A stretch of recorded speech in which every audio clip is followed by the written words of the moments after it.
Hello and welcome to the Daily Mill for Tuesday, the 3rd of May 2022. In today's Millwall news, the under 23s played their last match of the season and they won it. It was a pretty decent game. I was there at the Den. And this is from millfc.co.uk. Under 23s complete season with last gasp win. Our report from the Den. Tom Leahy's 91st minute winner secured a 2-1 final day victory for Millwall under 23s over Sheffield Wednesday at the Den on Tuesday afternoon.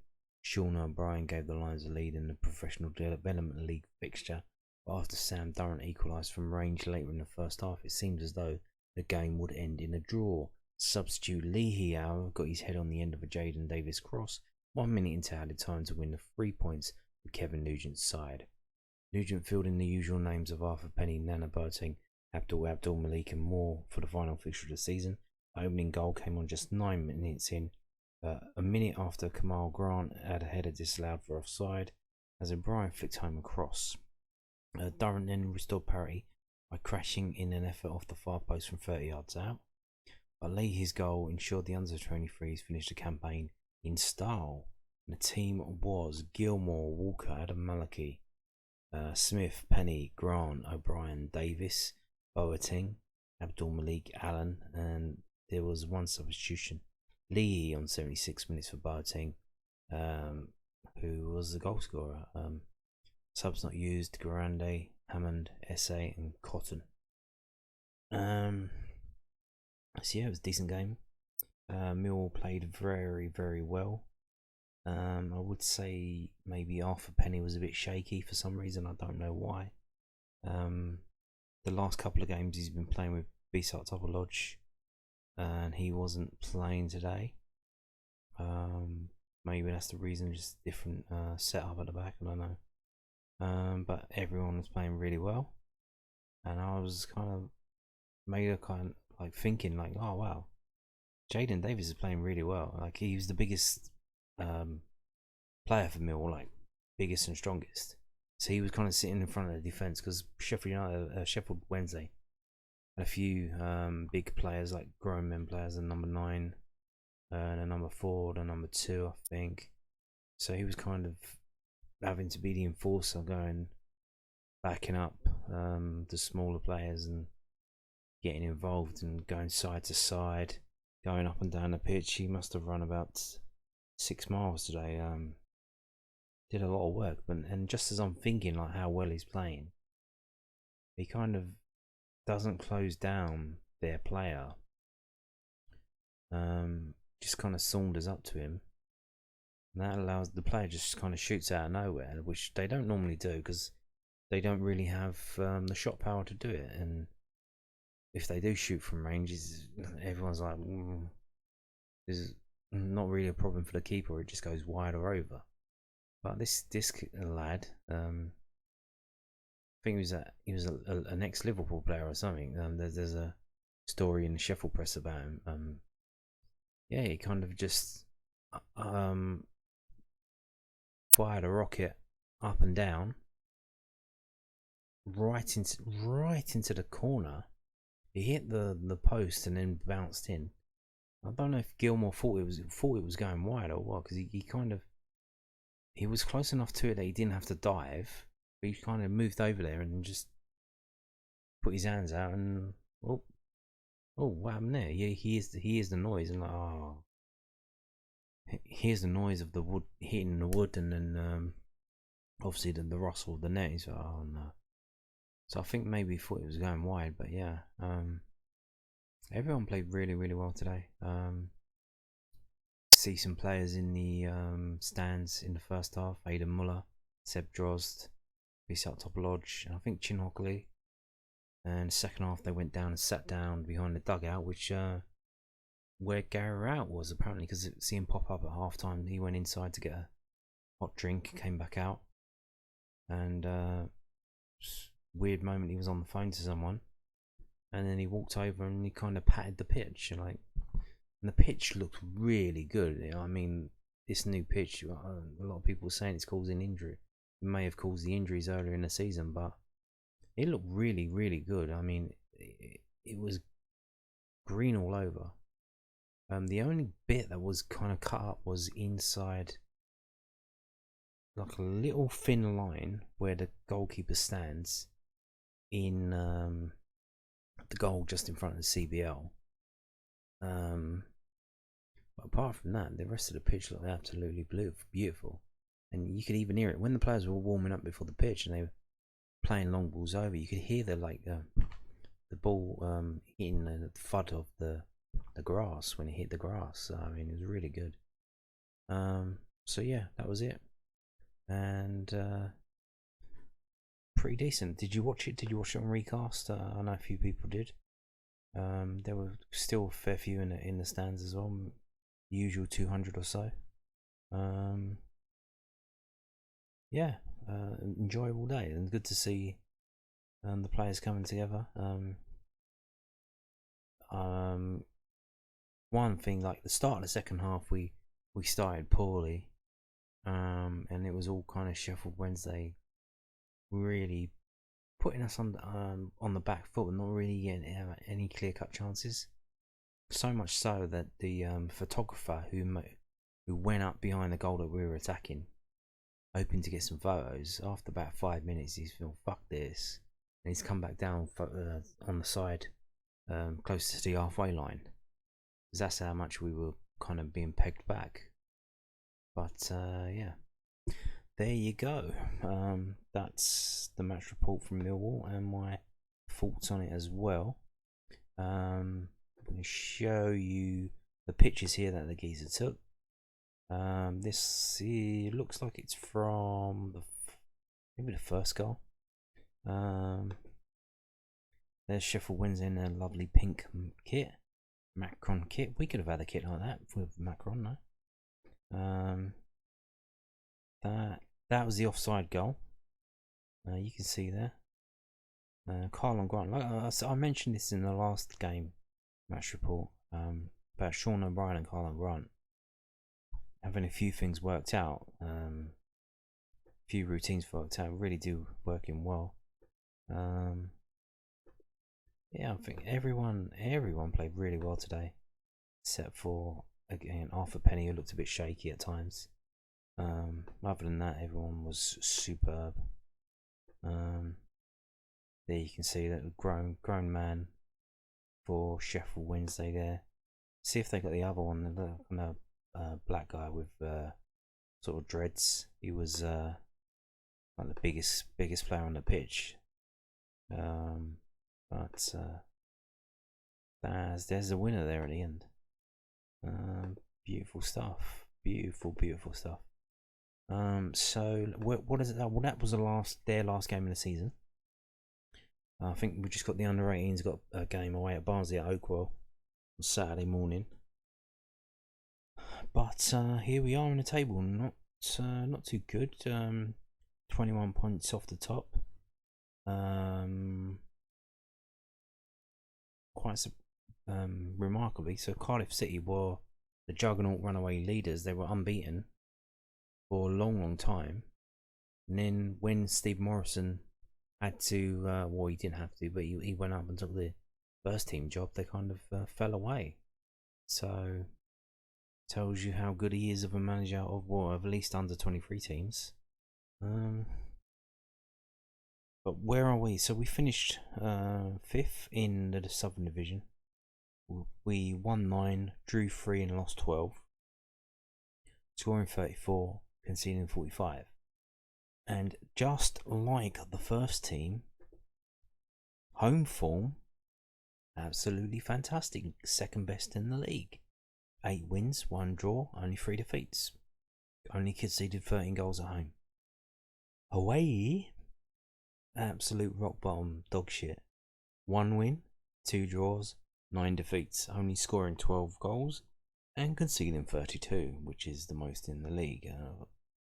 So just like the first team, absolute, which is kind of weird as well because most of the games are local though. So I don't know. Well, we do play some of the northern teams because we played Sheffield Wednesday today, obviously. So I suppose it depends on how how the draw goes, which teams you get at home and which teams you get away. You don't play but all the teams home and away. I think we play these teams here in our league home and away. I think that's how it works, and then you play the team in the north either home or away, so it's kind of a lucky dip. So probably can't read too much into that, so let's just move on and get the thoughts from the manager. Nugent summarises Millwall season, the under-23s boss on last day win. This is also from millfc.co.uk, the club's official website. Kevin Nugent took stock of Millwall under-23s season following the final day 2-1 Professional Development League victory over Sheffield Wednesday at the Den. Goals from Sean O'Brien and stoppage time winner from Tom Leahy gave the Lions 3 points over the House. And Nugent told millfc.co.uk his thoughts about the game. I thought we started really well, but then the swing of the game and the momentum changed towards the latter part of the first half, he said. We struggled to get to grips with that, but it is the lads' third game in a week, which is unusual for them. Some parts of the performance were bright, but some were flat. But they hung in there and found a way to win. Tom came on with loads of energy, giving us an outball down with his running down the channels. I was really pleased for him that he got that winner. The final whistle concluded another season in charge of the under-23s for Nugent. Overall, it's been okay. In terms of the team side of it, I think we've been quite inconsistent in our performances. Maybe that's because we haven't been settled for much of the season with the constant chopping and changing. But we've had people out on loan and that side of it has been successful. Plus we've had players make the jump up to the first team as well. We've now got to make sure that those who come back for next season are ready to go and push again. Indeed, indeed, indeed. Moving on now to this story, which popped up this morning.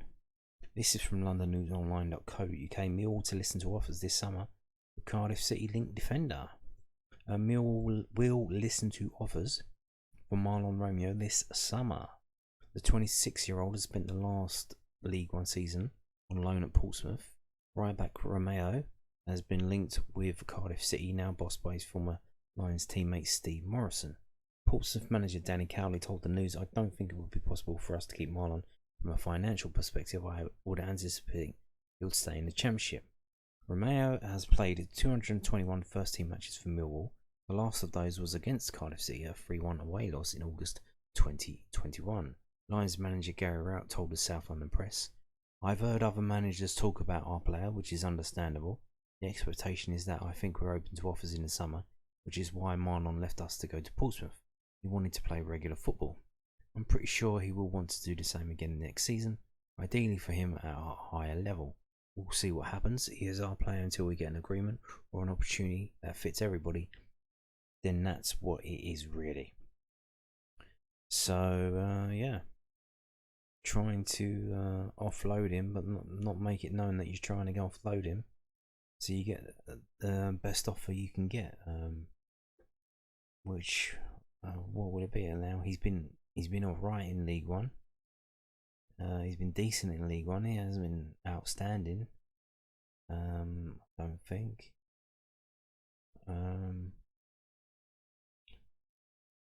Now, who would sign him in the Championship?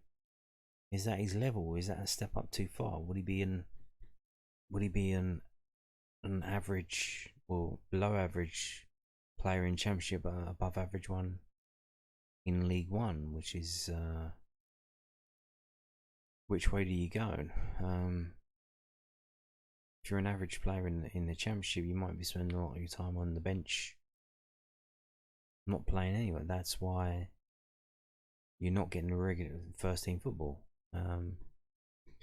But we will see. It looks to be moving on in the summer, so one definitely set for the exit, which may free up some wages for someone else to come in.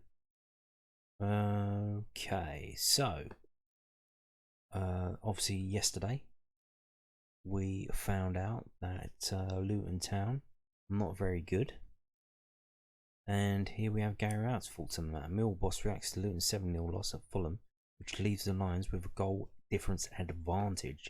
This is also from londonnewsonline.co.uk, the South London Press's online website. And it says Gary Rowett has admitted that Fulham's 7-0 thrashing of Luton Town has given the final day of the Championship season a completely different complexion. The Hatters walloping at Craven Cottage means that Millwall, who won 3-0 at home against Peterborough on Saturday, now have a better goal difference than Nathan Jones's side. The Lions have to win at AFC Bournemouth on Saturday and hope that Luton fail to win at home against Reading. The South Londoners can also catch Sheffield United, but need them to lose to Fulham at Bramall Lane. The Whites were crowned Championship champions last night.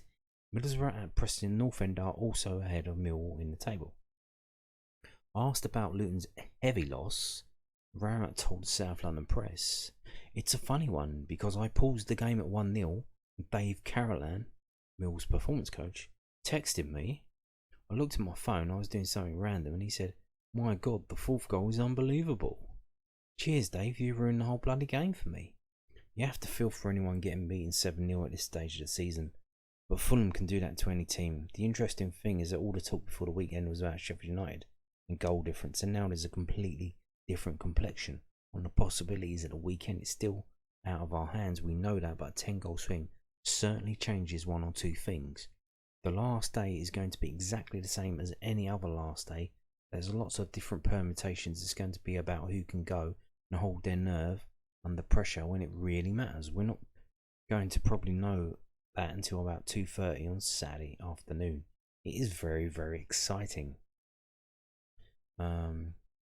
Fulham had struggled to settle into the natural passing game before Tom Kearney produced a superb finish in the 29th minute. Luton were effectively down to 10 men with ex-Lions winger Fred Onyedinma picking up what appeared to be an hamstring injury. Asked about Fulham not putting the ball out of play, Rowett said, "The rules changed, didn't they? Once upon a time, if someone went down injured, the moral thing was to put the ball out of play. But it's happening so often where teams were using it as a bit of an advantage late on in games that what they said, unless it was a serious head injury, then it will be the referee to stop play, not the players. In my opinion, the only one you can look at is whether the referee should have stopped play.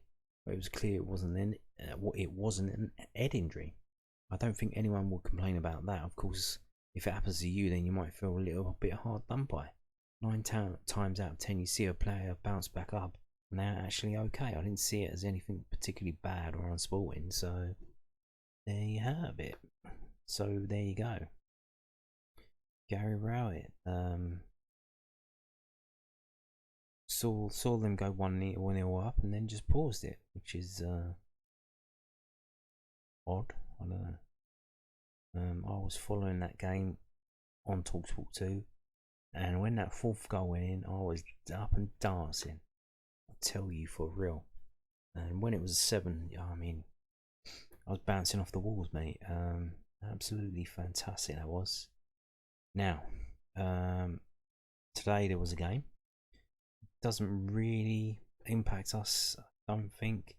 But Bournemouth are going to the Premier League. They got promoted by beating Nottingham Forest 1-0 in a tight game at wherever they play, Vitality Stadium. They won 1-0 with a goal from Kiefer Moore in the 83rd minute. So here's the table as it stands now. They're on 85 points. They cannot be caught by Nottingham Forest. So like I said the other day, so what does that mean for the games that are going to be live on Sky? I imagine there's 4 games to choose from. Sheffield United, Fulham, Millwall, Bournemouth, Middlesbrough, Preston North End, and Luton, Reading. You would imagine that at least, I think they do 3. Or maybe they do 4, because sometimes they do the promotion and a relegation. But everything's sorted now except the playoff places. So is Bournemouth versus Millwall going to be on Sky Sports Live? Hopefully so. But we'll see. Yeah. Now they're promoted. A lot of people saying, well, that's good for us because then they'll take their eye off the ball. They'll be relaxed. They won't really care. It doesn't really matter. They're professional footballers. They're gonna want to play. I imagine it's the last home game in the season for them. They're gonna have their family in the crowd. they're gonna get the they get a trophy. Oh, what the fuck did they get? They get medals. I don't think they get anything today. So champions get a medal and the playoff winners get medals. But you finish second, you're just like, oh, okay, you get a pay rise probably. It's written in your contract. And it's kind of funny how they all. I understand, like they all celebrate, but they're effectively doing themselves out of a job because half of them aren't good enough to be Premier League players. Like, to be honest with you. So Portsmouth are going to be signing a lot of, at least 6 or 7 players you would think, to try and stay in the Premier League. So some of these players have just done themselves out of a job. I suppose it doesn't really matter because they got a contract, so I suppose only the ones who are out of contract, maybe they'll be let go. And I said that about Sheffield United in terms of if we miss out on the playoffs and they go up through the playoffs, that might give us a chance to get Oliver Burke and whatnot if they just release him or whatever, because they're in the Premier League now. They got Premier League money. They can afford to let him go for not the best deal that they can get, because they just want him off the books so they can bring other players in. And that might be a thing to look out for. Are there any players at Bournemouth and Fulham we could have who might not cut the mustard in the Premier League, especially Fulham players who might want to make the trip from West London to South London? I don't know, maybe not. So moving on now, this was put up today by newsatden.co.uk, very helpful, because I don't know if you've seen my previous videos about this. I'm rambling a lot, but this condenses it concisely into what you need to know. So if you're going to be talking to people in the pub about this, talking to them online on message boards or what, this is what you need to know, right? Final day permutations for Millwall at Bournemouth after Luton thrashed by Fulham. Millwall have to beat AFC Bournemouth on the final day of the season to have a chance of finishing into the playoffs. But Luton Town's 7-0 thrashing at Fulham on Monday evening means that while the Lions still have to rely on 2 of their 3 rivals slipping up, they don't have to worry about the Hatters' goal difference. Before the weekend's fixtures, Luton had a +8 goal advantage over Millwall. Now it's -2 advantage. The permutations. If Millwall don't win, it doesn't matter what happens in other games. Indeed, we need to win. Easier said than done. Bournemouth, the team that just got promoted, at their ground, and that's not the easiest thing to do, especially with our away form this season. We've only had 5 away wins. So, if Millwall win, and 2 of Middlesbrough, Luton and Sheffield United win, Millwall miss out. If Middlesbrough win, Luton lose, Sheffield United lose with a 6-goal swing, Lions finish 6th. 6-goal swing. So what does that mean? If Millwall win 1-0 and Sheffield United lose 5-0, that's a 6-goal swing. If Millwall win and Middlesbrough fail to win, Luton and Sheffield United both get a result, a win or a draw, Lions miss out. We need the teams in that place, because they're on 72 points. In 5th and 6th, Luton and Sheffield United, they're on 72 points. If we win, we get 72 points, so we can't afford them to get any more points. They have to lose. One or both of them have to lose. Middlesbrough have to fail to win, because they can get a draw, and we can still go above them, because they'll get 71 if they get a draw, and if we win, we'll get 72. If Middlesbrough fail to win, Luton lose, and Sheffield United win or draw, the Lions finish 6th. If Middlesbrough fail to win, Luton win or draw, and Sheffield United lose with a 6-goal swing, Lions finish 6th. Again, 6-goal swing. If we win 1-0, they lose 5-0 to Fulham. Not out of the question. Fulham are gung-ho this season. If Middlesbrough fail to win, Luton lose, and Sheffield United lose with a 6-goal swing, Lions finish 5th. That's the only permutation where we can finish 5th. if all three of them mess up, which is quite unlikely. We're relying on magic, we're relying on miracles, we're relying on the footballing gods to enact other situations to go our way, but it can happen. It happened yesterday. Fulham 7, Luton 0. It can happen. So if Middlesbrough fail to win, Luton lose, Sheffield United lose with a 6-goal swing, we'll finish 5th. So here's, if we win, there are 6 permutations.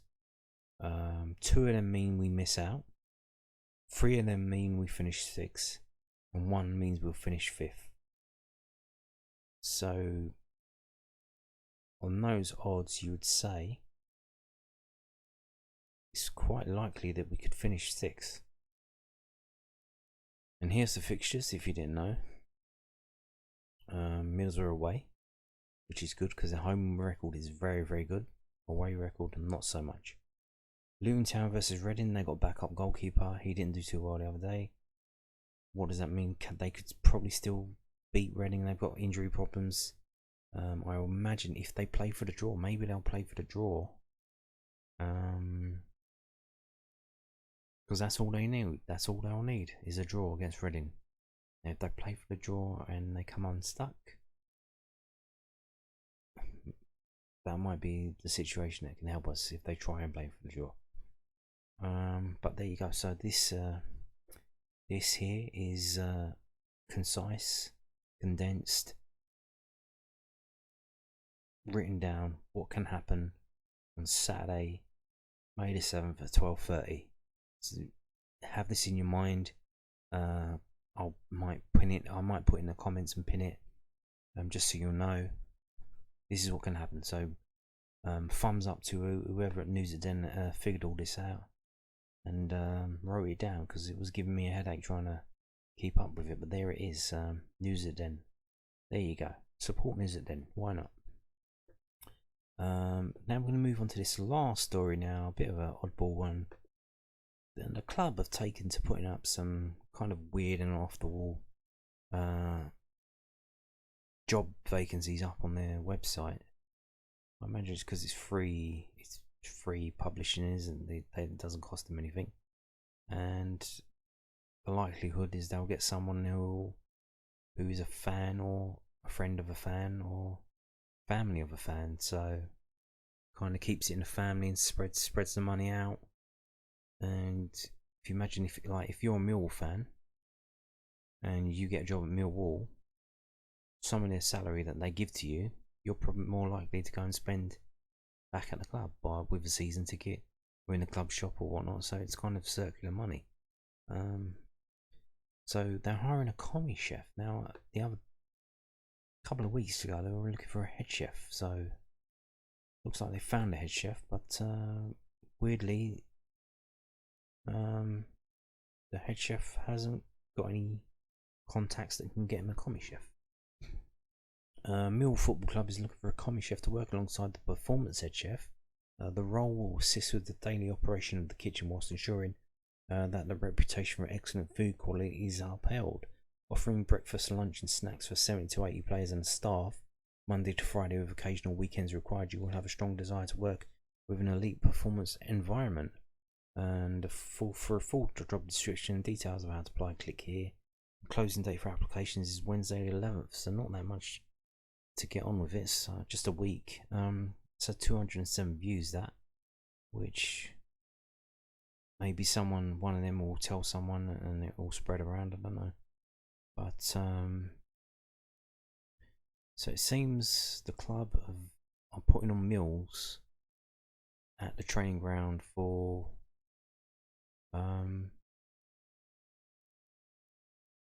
looks like the first team squad, the under 23s, and maybe some others. And pretty weirdly for the restaurant business, Monday to Friday, the occasional weekend. Normally for restaurants, the weekends are the busiest, and trying to get a Saturday off or whatnot is highly unlikely, but quite a few Saturdays off there. So if you're working as a chef right now and you're kind of pissed off not having Saturdays or Sundays off, maybe transfer over and come work for Millwall. I don't know.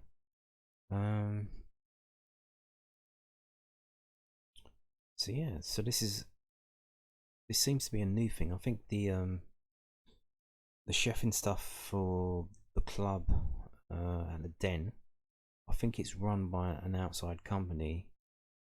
There's like Sodexo or someone like that. I think it is. It's the kind of same people who run school canteens and do school dinners and stuff like that. Which is why you get your sausage and mash. But yeah, yes, it seems to be a new thing that the club are doing. So I imagine the breakfast and lunch. So I imagine they all turn up. They probably have a bit of light breakfast, do their training, and then have a bit of lunch after training, and crack on, which is interesting. So I imagine you'll be working mostly mornings as well. You won't really be working in the evening, so it will be like a school dinner job, but not as but with a bit more prestige, I should imagine. And well, so there you go. Yeah, kind of weird. The club's sort of changes going on behind the scene. The club's improving things. So I wonder what was happening at the ground before. The only insight we have, I don't know if you remember, years and years and years ago, must be 22 years now, at least. You remember Theo and Neil Harris and the toast gate? They were charging them for toast. 50p for toast?